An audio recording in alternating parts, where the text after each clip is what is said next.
This is Land of Havilah, 1 Chronicles 9. When Yahweh first delivered the law to Israel, he told them that depending on whether they would observe the law, they'd either experience prosperity or disaster, Deuteronomy 30:15. He knew it would eventually be disaster, Deuteronomy 31:17. This eventually included invasion, death, total defeat of the nation, and deportation of virtually all the survivors. But Yahweh also predicted there would be a repentance among the captives, and amazingly, he would repatriate them, Leviticus 26:40-45. The coming is a genealogy of the repatriated, all of them living miracles. Verse 1. So all Israel were listed by genealogies, and behold, they're written in the book of the kings of Israel. Comment in verse 1, the book of the kings of Israel can't be 1st and 2nd Kings as we know them, because there's very little genealogy in those books. The book of the kings referenced in this verse must be a lost book, or books, seemingly having much more genealogy. If all Israel means every individual, it was quite the archive. Moving on to the disaster which ended the kingdom, then the return to the land, still in verse 1. Judah was carried away captive to Babylon for their disobedience. Now the first inhabitants who lived in their possessions in their cities were Israel, the priests, the Levites, and the temple servants. Comment, that was a general overview of the first returnees. In verse 2, they didn't return to just Jerusalem. They returned to, quote, their cities, end quote.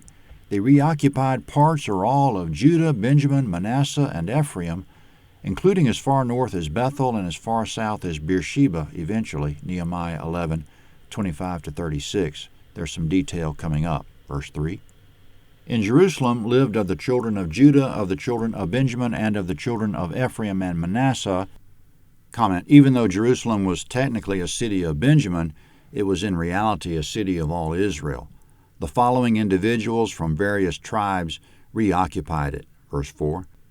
Uthai, the son of Ammihud, the son of Omri, the son of Imri, the son of Bani, of the children of Perez, the son of Judah, of the Shilonites, Asaiah the firstborn and his sons, of the sons of Zerah, Jeuel and their brothers, 690, of the sons of Benjamin, Sallu the son of Meshullam, the son of Hodaviah, the son of Hasanuah, and Ibneiah the son of Jeroam, and Elah the son of Uzi, the son of Mikri, and Meshullam the son of Shephatiah, the son of Ruel, the son of Ibnijah, and their brothers according to their generations, 956. All these men were heads of fathers' households by their fathers' houses. Of the priests, Jedaiah, Jehorib, Jachin, and Azariah the son of Hilkiah, the son of Meshullam, the son of Zadok, the son of Meraioth, the son of Ahitub, the ruler of God's house. Comment, the ruler of God's house is a priest or the high priest. Verses 10 and 11 are a list of priests with a lot of generation skipping from Azariah going backward to before David. The prophet Ezra of the repatriation came from this line, Ezra 7:1. Now the genealogy of Adaiah, who was one of the priests of the repatriation, there's going to be some generation skipping in his background, Nehemiah 11:12. Verse 12, And Adaiah the son of Jeroam, the son of Pashur, the son of Malchijah, and Maaseh the son of Adiel, the son of Jazerah, the son of Meshullam, the son of Meshilemith, the son of Immer, and their brothers, heads of their fathers' houses, 1,760, very able men for the work of the service of God's house.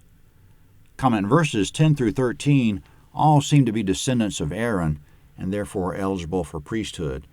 Now for some men not descended from Aaron, who therefore could not be priests, but since they were Levites, they were eligible for other temple service, verse 14.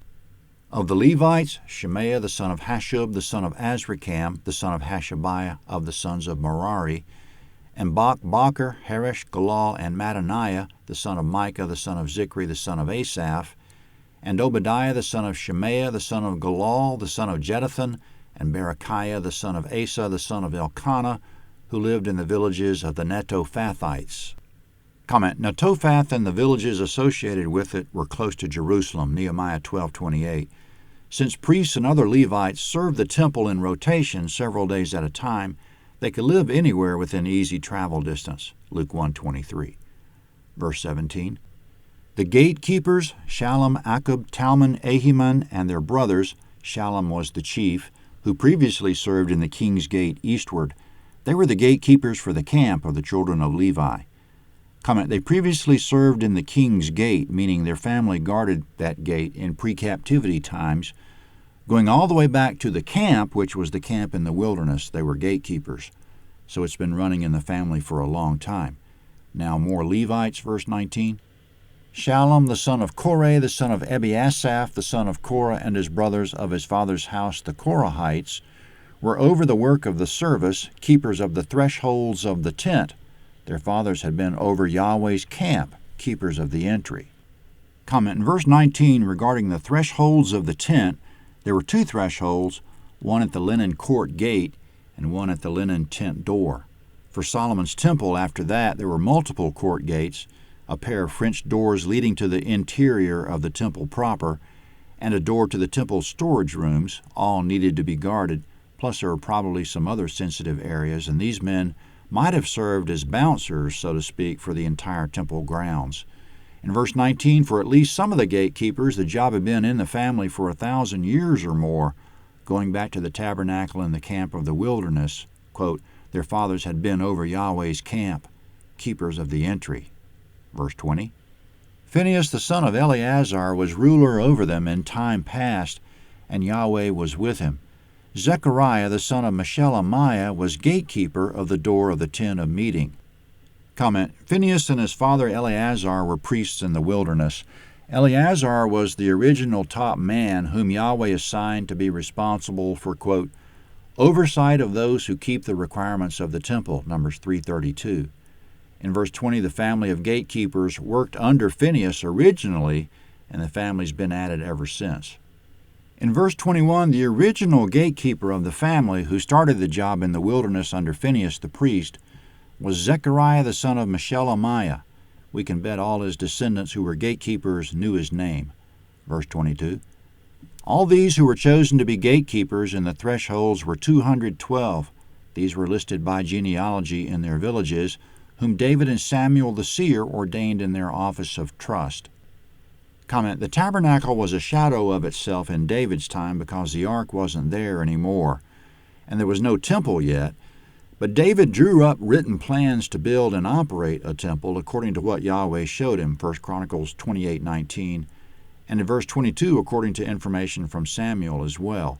David's plan in verse 22, which was Yahweh's plan, included the names of who, by genealogy, would be responsible for what as far as temple service went, 1 Chronicles chapters 23 through 26. In verse 22, Levites held offices of trust, with gatekeeping being an office of trust, and there were other offices that required a lot of trust because, for one thing, certain Levites were the treasurers, handling the enormous sums of the tithes and offerings of all Israel, 2 Chronicles 31:12 and Nehemiah 12:44, and Levites had many other responsible duties of trust. But going back to the duty at hand, which is gatekeeping, verse 23, so they and their children had oversight of the gates of Yahweh's house, even the house of the tent, by wards. On the four sides were the gatekeepers toward the east, west, north, and south. Their brothers in their villages were to come in every 7 days from time to time to be with them.